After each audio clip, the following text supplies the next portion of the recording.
এইভাবে আমাদের আজকে বোঝার সময় এসছে মতুয়া ধর্ম কেন স্বতন্ত্র ধর্ম। অনেকে এখন বলছেন যে আমরা সবাই তো সনাতনী, আসলে তো আমরা সবাই সনাতনী। আমি আমার কিছু গোসাইকে যখন বলতে শুনি আসলে তো আমরা সনাতনী, আমি বুঝতে পারি না কিসের ভিত্তিতে বলেন আমরা সনাতনী।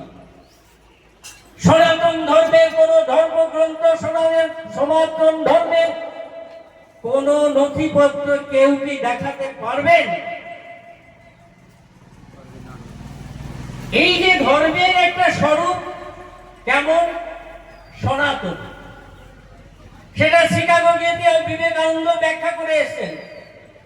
এই ধর্ম হচ্ছে সনাতন ধর্ম, এখানে কোনো ভেদ নেই, কেউ হিন্দু নয়, কেউ মুসলমান নয়, কেউ নারী নয়, কেউ পুরুষ নয়। অদ্বৈতবাদের ব্যাখ্যা করেছেন, বেদান্তের ব্যাখ্যা করেছেন। তিনি যে সমাজে জন্মেছেন সেই সমাজটার নাম হিন্দু ধর্ম, আর তার পরিচয় হচ্ছে তিনি শূদ্র, তিনি কায়স্থ। তার গুরুদেবের আশ্রমে তিনি যখন প্রবেশ করছেন তাকে গোবর জল দিয়ে ধোয়াতে হচ্ছে। কেমন হিন্দু ধর্ম প্রচার করলেন, কেমন হিন্দু প্রবক্তা, যার নিজেকে সে জায়গা করে নিতে পারেননি। আর তিনি অনেক জ্ঞানের কথা বলেছেন।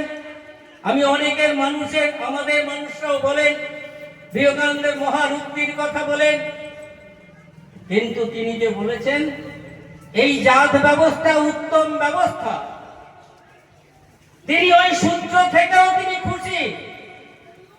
তিনি গীতার ফলোয়ার্স, স্বধর্ম রক্ষা করা, এই স্বধর্মকে কেউ সনাতন ধর্ম বলে। গত পরশুদিন এক জায়গায় গেছিলাম, সেখানে বলছে গীতায় তো সনাতন ধর্মের কথা লেখা আছে। আমি কোন শ্লোকে, কত নম্বর শ্লোকে আপনি আমাকে দেখাবেন? ওটা সনাতন ধর্ম না, ওটা স্বধর্ম। স্বধর্ম হচ্ছে যার যা কাজ তাকে তাই করতে হবে। শূদ্রের কাজ তিন বর্ণের সেবা করা, তাই করতে হবে। বৈশ্যের যা কাজ ব্যবসা করা, ওই ক্ষত্রিয়ের যে কাজ যুদ্ধ করা, আর ব্রাহ্মণের কাজ যেটা সেটা হচ্ছে এই তিন বর্ণের উপরে ছড়ি ঘোরানো। এটুকু বুঝতে কি অনেক বিদ্যা বুদ্ধির প্রয়োজন? অনেক বিদ্যা বুদ্ধির প্রয়োজন না, কিন্তু প্রচারের জায়গায় মার খেয়ে যাচ্ছে। কেউ মতুয়া গোসাই কখনো কখনো বলে ফেলছে গীতা হচ্ছে একটা ভালো গ্রন্থ। কেন গীতার কথা লীলামৃতেও আছে। এইটাই হচ্ছে সমস্যার জায়গা। গীতার কথা লীলামৃতে আছে, ব্রহ্মবৈবর্ত পুরাণের কথা লীলামৃতে আছে, রামায়ণ মহাভারতের কথা আছে, সমস্ত শাস্ত্রের কথা আছে। কেন আছে? ছিল কি হরিচাঁদ ঠাকুর আসার আগে?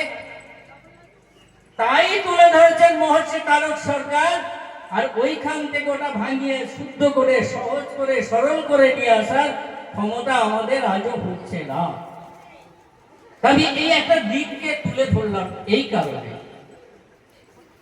আমরা যা কিছু চেতনা কোথার থেকে পাবো? উৎস কি? উৎস হরিচাঁদ। কেন গুরুচাঁদ ঠাকুর যা কিছু করলেন ওই বাবার স্বপ্ন পূরণ করার জন্য। তিনি বাবার স্বপ্ন পূরণ করছেন। কিভাবে পূরণ করছেন? কিভাবে এই স্বপ্ন পূরণ করা যায়? কিভাবে মনুষ্য তার জীবন থেকে মানুষে পরিণত হওয়া যায়, সেই কাজ তিনি করলেন। এই কাজগুলোর মধ্যে দিয়ে, এই কাজগুলোর মূল্যায়ন আমরা আজও করতে পারি না। কিছু কিছু কথা উঠে আসে সময়ে সময়ে আমাদের মনে হয়। আকারে মানুষ বটে পশু এক দল। গোপালপুর দাঙ্গায় হিন্দু মুসলমানের সঙ্গে যখন কাজিয়ায় জড়িয়ে পড়ছে, গুরুচাঁদ ঠাকুর ভর্ৎসনা করছেন তাদের সাথে। এই ধর্মটা কি?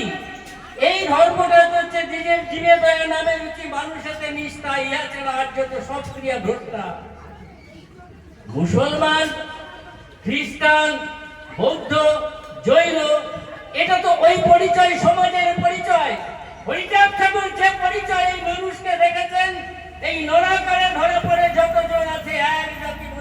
পাবে মোর কাছে।